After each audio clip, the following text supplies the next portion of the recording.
دکھاوا، کمپٹیشن، بیجا رسمیں. اب میں آپ کی خدمت میں عرض کروں، سچ تو یہ ہے بھائی، سچائی بتا رہا ہوں آپ کو، ان بیجا رسموں نے ہمیں اور کہیں کا نہیں چھوڑا. میں اکثر شادی کے لیے پڑھتا ہوں، لیکن آج میں مرنے کے لیے پڑھ رہا ہوں. سچ تو یہ ہے کہ بیجا رسمیں اتنی زیادہ آگے بڑھ گئی ہیں کہ جب ابا سیریس رہتے ہیں تو ہم بھی تھوڑا سیریس ہوتے ہیں. غور کر رہے ہیں؟ اس بات کا ملال نہیں ہے کہ 60 سال سے جن سے باپ بیٹے کا رشتہ تھا وہ جا رہے ہیں. سیریس اس بات کے ہے کہ فاتحے میں بکرا 2 کنٹل لگے گا. اور تو کریں 40واں 20ویں 30ویں 25 دن کے اندر پھر کرنا پڑے گا، پھر 1.5-2 لاکھ کا میٹر ہے. اچھا مجلس 6 مہینے تک، 6 ماہ تک کیا جمعرات چلے گی، 40ویں تک پر ڈے چلے گی، یہ سب بھی ہے. چاہے یہ ایکو دن قبر پہ جا کے ایک سورہ نہ پڑھ پائیں، مگر یہ پورا تخمینہ اسٹیمیٹ نکالیں گے. پھر سوچیں گے یار اتنا لمبا بجٹ ہے، کیسے مینج ہوگا؟ کہ چلو فاتحہ کسی طرح سے کرو، انشاءاللہ 10 دن بعد 15 دن بعد موقع مل جائے گا، لے دے کے 40واں تگڑا ہوگا، ہے نا. کچھ ہلکا ہو گیا، کسی کا باورچی صحیح نہیں تھا، میں چھوڑو سمائی کریں گے، اس میں بلائیں گے دوسرا. غور کر رہے ہیں؟ یہ پوری کمیونٹی کے حال ہے. اب جو مجھے پیغام یہیں پہ روک کے دینا ہے وہ ایک جملے میں سن لیجئے. الحمدللہ. سنیے گا اصغر بھائی سے، آپ چاہے شیئر بھی کریے گا. الحمدللہ آج ہماری بستی کے کچھ علماء اور نوجوان بیدار ہوئے ہیں، اور ان کی بیداری کا ثبوت یہ ہے کہ ہمارے علماء کے ساتھ مل کر جوانوں نے کاندھے سے کاندھا ملا کر ایک مہم کا آغاز کیا. متوجہ ہیں؟ الحمدللہ ہمارے بڑے بھائی محمد عباس صاحب اور ہمارے بڑے بھائی مولانا نور صاحب یا ادھر اطراف کی کچھ بستیوں کے افراد، انہوں نے باقاعدہ طور سے اس کا آغاز کیا. حالانکہ دھیرے دھیرے آوازیں ہر طرف سے آ رہی تھی کہ یار اس کو کنڈم کرو، اس کو ختم کرو، لیکن الحمدللہ اس مہم کا آغاز ہوا ہے. اور اس آغاز ہونے پر اس مہم کا استقبال مولانا کلب جواد صاحب قبلہ نے کیا، مولانا یعصوب عباس صاحب نے کیا، مولانا صفی حیدر صاحب نے کیا، مولانا قمر سلطان صاحب نے کیا، یعنی ہمارے علماء کرام اس کا استقبال بھی کر رہے ہیں. لیکن عزیزان گرامی وہ بات میں بھی آج آپ کے سامنے رکھ رہا ہوں.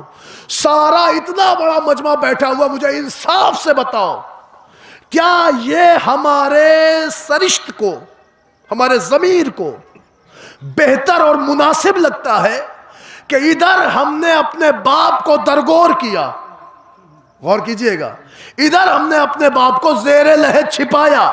ہونا تو یہ چاہیے تھا کہ بیٹھ کے قبر پر انا انزلنا پڑھتے، لیکن جیسے ہی مٹی دی، اب ہو یہ رہا ہے کہ فوراً ہاتھوں میں بوریاں لی، بازار میں پیاز خرید رہے ہیں. پوچھا کیا ہے؟ کہ ارے رات ابا کا انتقال ہوا ہے، آج فاتحے کی مجلس ہے. متوجہ ہیں؟ آپ مجھے بتائیے، ہونا تو صدمے کا دن تھا، لیکن ہم فاتحے کے انتظام میں اتنا پریشان ہو گئے ہیں کہ باپ کی قبر پہ چراغ ہے کہ نہیں پتا، کوئی کچھ پڑھنے والا ہے کہ نہیں کچھ نہیں پتا. بس فاتحے کی مجلس کرنے کے لیے ہم اتاولے ہیں. گوشت والے کو فون کر رہے ہیں، ایک آدمی لکڑی کے لیے دوڑا رہے ہیں، ایک آدمی تنور کے لیے بلائے جا رہے ہیں، ایک آدمی کو اور بلایا گیا بھئی مارکیٹ میں پیاز کا ریٹ پتہ کرو. یہ ہو رہا ہے کہ نہیں ہو رہا ہے؟ سب کے یہاں ہو رہا ہے. مجھے آپ کے یہاں کا نہیں پتا الحمدللہ، لیکن مجھے تو کھانا کمرے میں ملتا ہے. لیکن مجھے نہیں معلوم کہ کیا کمیونٹی میں یہ چیزیں رائج ہیں، لیکن میں اپنے پورے علاقے میں، پوری کمیونٹی میں دیکھ رہا ہوں ہر آدمی پریشان ہے. اور اس فاتحے کے کھانے کے لیے اس میں تھوڑا سا پبلک زیادہ بھی نظر آتی ہے. شاید اس کی ایک وجہ ہو کہ بکرے والا بھی ایک چلن ہے کہ فاتحے میں بکرا کھلایا جاتا ہے. تو اس کا مطلب مجلس کرنے والے کم آتے ہیں، راشن اٹھانے والے زیادہ پہنچتے ہیں. بھئی یہی تو کہہ سکتے ہیں آپ.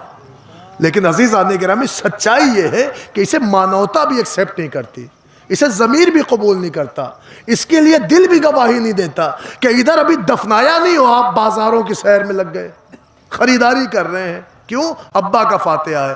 ہاں مجھے بڑا افسوس ہوتا ہے ان نوجوانوں پر کہ جن کی جیب سے ابا کے لیے 40 روپے کی دوا نہیں آئی، مگر 40 دیگ بریانی فاتحے میں بن گئی. اس کا مطلب دکھاوا ہے. غور کر رہے ہیں آپ؟ سماج کو دکھانا ہے. لہذا کرنا ہی کرنا ہے۔ الحمدللہ لائق قدر ہے وہ افراد کہ جنہوں نے اس مہم کا آغاز کیا کہ اب یہ لذیذ اندوز غذائیں یہ اب مرنے میں غمی کی مجلسوں میں بند کی جائیں، بالخصوص فاتحے میں۔ آپ دیکھیں ضروری ہے کہ شریعت کہتی ہے کہ تدفین جلدی سے جلدی کر دو، تو ظاہر ہے جب ہم تدفین جلدی کریں گے تو بہت سے دور دراز کے مہمان رشتہ دار نہیں آ پائیں گے ممبئی سے، کولکاتہ سے، تو ظاہر ہے وہ فاتحے میں پہنچیں گے۔ جب پہنچیں گے تو کم از کم فاتحے میں جو مہمان آئے ہیں کیا وہ بھی بھوکے رہیں گے؟ نہیں، پھر ان کے لیے اہتمام کرنا ہے۔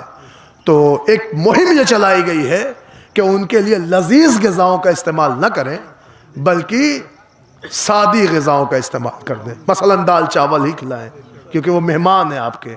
لیکن میں پوری پلٹن سے کہنا چاہتا ہوں کہ ہم لوگ کھاتے ہیں کیونکہ لوگ بلاتے نظر مولا ہے، تو ہم جوش میں کہ نظر مولا کو ٹھکرائیں گے، نظر مولا چھوڑ دیں گے۔ عزیزان گرامی دیکھیں، اب تک یہ تھا بلایا اسی نام پہ جاتا تھا، ہم پہنچ کے کھاتے اسی نام پہ تھے، لیکن سچائی یہ ہے کہ ہے وہ مرنے کا کھانا، اور اس کے لیے روایتیں موجود ہیں۔ ہمارے ائمہ نے منع فرمایا ہے کہ جس گھر میں میت ہوئی ہو اس کے گھر کا کھانا نہ کھاؤ، بلکہ اس کے یہاں کھانا پہنچاؤ۔ غور کر رہے ہیں آپ؟ کھانے کے لیے منع کیا ہے۔ لیکن میں تو دیکھتا ہوں عجیب ماحول ہے صاحب کہ جو بیچارے دور سے آئے ہیں تدفین کے موقع پر، اگر ان کے لیے کھانا کسی پڑوسی کے آیا بھی ہے تو وہ تو پڑوسی اتنا ہی بھیجے گا نا، چلو گھر والے ہیں کچھ مہمان ہوں گے، اسے کیا پتا کہ جتنے وہاں مٹی دے کے آئے ہیں وہ یہاں ہاتھ صاف کر رہے ہیں۔ بات پہنچ رہی کہ نہیں آپ تک؟ مٹی وہاں دی ہے، ہاتھ یہاں صاف ہو رہا ہے۔ اب سنیے، دیکھیں بڑی پیاری چیز ہے، ہمارے یہاں پورے اطراف و جوانب میں بولا جاتا ہے بھاتی کا کھانا، ثواب ہے، الحمدللہ یہاں بھی ہے۔ لیکن اگر کوئی خانوادہ بہت بڑا ہے تو اس میں کیا کریں گے آپ؟ اس کے لیے آپ علماء کو بیٹھا لیے، اس کے لیے ایک راہ حل نکالیے۔ کوئی صاحب کتنے دیگ بھیجیں گے؟ بڑا خاندان ہے، بڑے مہمان آئے ہیں، کتنا کھانا بھیجا جائے گا؟ اس کے لیے کوشش یہ کریے کہ کوئی انجمن آگے آئے جو کم سے کم 1-2 ٹائم سنبھال سکے، اور ایسے ماحول میں فاتحہ جلد کیجیے۔ آپ اگر آپ سوچ رہے 3 دن بعد کریں گے تو 3 دن بعد آپ بڑا والا فاتحہ کر لیے گا، لیکن صبح میں ایک چھوٹا سا فاتحہ کر لیجیے تاکہ اس کے ہاں چولہا تو جل سکے۔ عزیزان گرامی، میری اپنی پرسنل اوپینین، میرا اپنا پرسنل رائے تھی، لیکن بس آئیے میں بات تمام کر رہا ہوں، بات ختم کر رہا ہوں۔ جن نوجوانوں نے یہ مہم کا آغاز کیا ہے، خدا ان کے اس کار خیر کو منزل تکمیل تک پہنچائے۔